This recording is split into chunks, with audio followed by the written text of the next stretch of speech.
Mesdames et messieurs, bonsoir et bienvenue sur Sahel TV. Tout de suite, les principaux titres de ce journal. Khan Hamidou Baba officialise sa candidature à la présidentielle 2019. C'était hier soir lors d'un meeting à Sepra.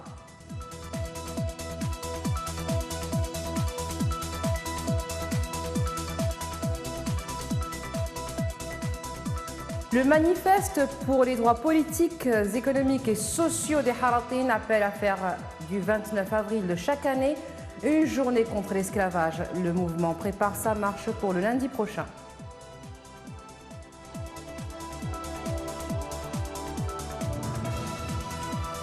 Le conseil exécutif de l'ALESCO tient sa session ordinaire à Nouakchott. Objectif, l'élaboration du plan d'action de l'organisation pour le prochain exercice.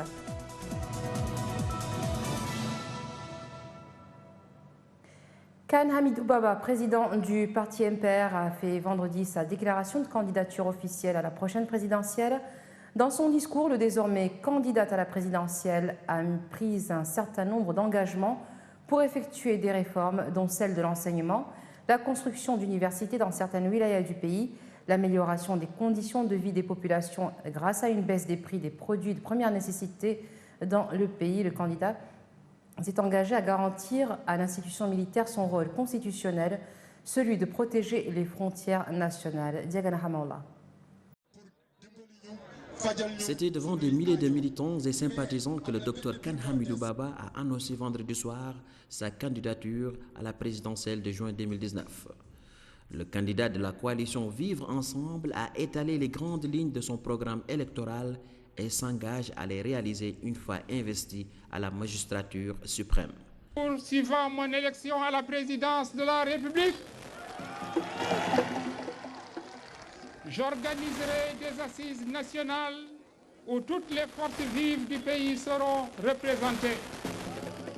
Nous chercherons des consensus forts sur un certain nombre de sujets touchant aux réformes constitutionnelles et aux institutions, à l'aménagement du territoire, réforme foncière et pastorale, découpage administratif et électoral, etc.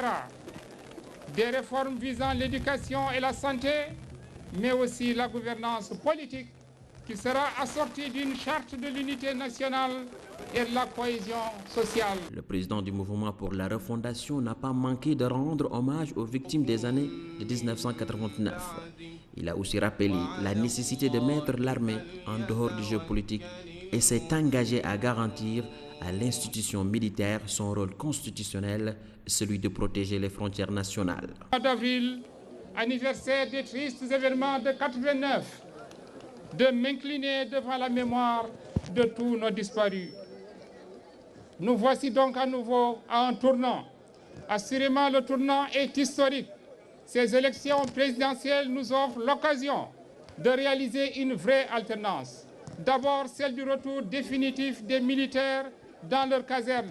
L'ère des régimes militaires est terminée. L'ère des régimes militaires est terminée.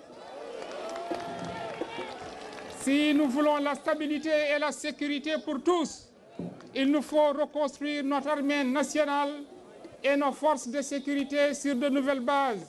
Une armée politisée, une armée rationalisée, racialisée, une armée ethnicisée, une armée régionalisée, une armée tribalisée. Je disais donc que cette armée est tout sauf une armée nationale. La candidature de Khan Hamidou Baba est soutenue par la coalition Vivre Ensemble qui regroupe des partis politiques, des organisations de la société civile, mais aussi des organisations de jeunesse. Le manifeste pour les droits politiques, économiques et sociaux des Haratin entend marquer son anniversaire de création par l'organisation d'une marche à Nouakchott lundi prochain. C'est son président qui l'a annoncé lors d'une conférence de presse. Reportage de Sheima Hachem. Le manifeste pour les droits politiques, économiques et sociaux des Haratin appelle à faire du 29 avril de chaque année une journée nationale contre l'esclavage sous toutes ses formes. Le président du mouvement, qui s'exprimait hier lors d'une conférence de presse, a invité les Mauritaniens à célébrer cette journée du 29 avril de chaque année et à en faire un événement national au cours duquel ils se rassemblent pour participer à des marches contre l'esclavage et soutenir toutes les questions justes. notamment la question des Haratin. El Eid al-Mohammedan a souligné que le pacte des Haratin a su prouver au cours des dernières années l'importance de son rôle dans la promotion de la paix et la défense des droits de cette frange de la société. Il a appelé les populations à venir nombreuses pour assister à la marche que le mouvement compte organiser lundi prochain à Nouakchott. Il a souligné que le discours du pacte des Haratin ne visait personne, mais contribue au règlement du problème des Haratin, qui, selon lui, résulte de l'inaction face au séquelles de l'esclavage. Les travaux de la 111e session ordinaire du Conseil exécutif de l'Organisation arabe pour l'éducation, les sciences et la culture, l'ALESCO, ont débuté aujourd'hui à Nouakchott. Prennent part à cette rencontre des délégations des pays arabes membres, en plus de l'administration de l'institution. Plusieurs questions sont à l'ordre du jour, parmi lesquelles les rapports administratifs et financiers de l'exercice 2017 et 2018, ainsi que les nouvelles programmations pour les années à venir. C'est récidivé.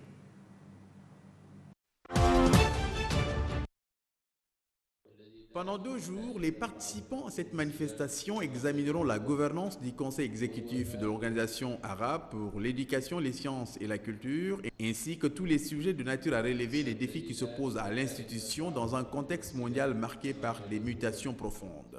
Des questions plus spécifiques sont inscrites à l'ordre du jour de la 7e session de la conférence générale de l'organisation qui se tient lundi à Nouakchott. Présidant les travaux de la rencontre, le ministre de la Culture, de l'Artisanat et de Relations avec le Parlement, porte-parole du gouvernement, Maître Sidi Mohamed Ould-Maham, a indiqué que la Mauritanie est fière d'accueillir, et pour la première fois dans son histoire, la réunion du conseil exécutif de cette organisation et la tenue de sa 7e conférence générale. Cette manifestation, a dit Maître Sidi Mohamed Ould-Maham, se tient dans notre pays au moment où les autorités ont accordé un intérêt particulier à la conservation et à la préservation du patrimoine et de la culture en général. Le ministre a mis en exergue le rôle joué par l'ALESCO pour propager la culture de la paix et l'amour entre les peuples arabes afin de réaliser les aspirations de la nation arabe pour construire un avenir promoteur pour la culture. Le directeur général de l'ALESCO, Dr Saoud Hilal Al-Arbi, s'est pour sa part réjoui de la bonne organisation de la rencontre, mettant en exergue son succès grâce à la collaboration des autorités mauritaniennes. Au Burkina Faso, 6 personnes, parmi lesquelles 5 enseignants, ont été tuées hier soir par les djihadistes dans la province de Koulpelogo, dans le centre-est du pays. L'attaque des établissements scolaires dans ce pays sahélien est désormais récurrente depuis que le pays est secoué par les attentats terroristes attribués aux djihadistes. Il y a 25 ans, jour pour jour, l'Afrique du Sud organisait ses premières élections démocratiques, mettant un point final à l'apartheid. Un quart de siècle plus tard, la population n'est pourtant pas libre à cause de la pauvreté qui gangrène le pays, a regretté ce samedi le président Cyril Ramaphosa. Le 27 avril 1994, les Noirs sud-africains, qui représentent les 3/4 de la population, se ruaient aux urnes pour voter pour la première fois, bravant parfois des files d'attente de plusieurs kilomètres. Ces élections ont porté au pouvoir Nelson Mandela, héros de la lutte contre l'apartheid et premier président noir sud-africain démocratiquement élu, clôturant ainsi 3 siècles de domination blanche et le régime raciste de l'apartheid en place depuis 1948. À cette occasion, Cyril Ramaphosa a évoqué la liberté retrouvée en ces termes, je cite, « Nous nous rappelons de ce moment où nous avons fait une croix sur le bulletin de vote pour la première fois de notre vie ». Fin de citation. Au moins 15 personnes, dont 6 enfants, sont mortes lors d'un assaut des forces de sécurité du Sri Lanka contre des djihadistes présumés dans la nuit d'hier à aujourd'hui. Alors que militaires et policiers essayaient d'entrer dans ce qui était, selon leurs renseignements, une cache du groupe Daesh à Kalunai, dans l'est de l'île, 3 hommes se sont fait exploser, tuant 3 femmes et 6 enfants. À ces morts s'ajoutent 3 autres hommes trouvés morts en dehors de la maison et soupçonnés d'avoir également été des kamikazes selon la police. Nous avons maintenant des informations selon lesquelles il y a environ 140 personnes au Sri Lanka liées à Daesh. Nous pouvons et allons toutes les éradiquer très vite. C'est ce qu'avait lancé hier vendredi le président Maithripala Sirisena, annonçant qu'une loi allait être votée pour interdire les groupes islamistes. Et voilà, ce sera tout pour aujourd'hui. Tout de suite le rappel des titres. Khan Hamidou Baba officialise sa candidature à la présidentielle 2019. C'était hier lors d'un meeting à Sepra.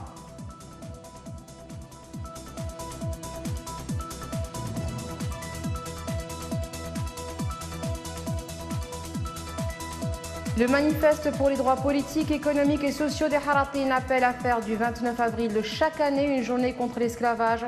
Le mouvement prépare sa marche pour le lundi prochain.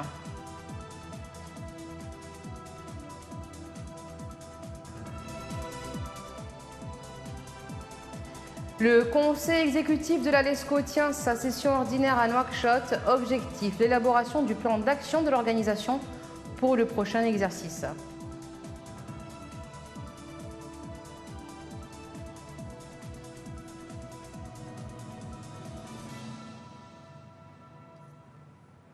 Merci d'être resté avec nous. Excellente fin de soirée sur Sahel TV.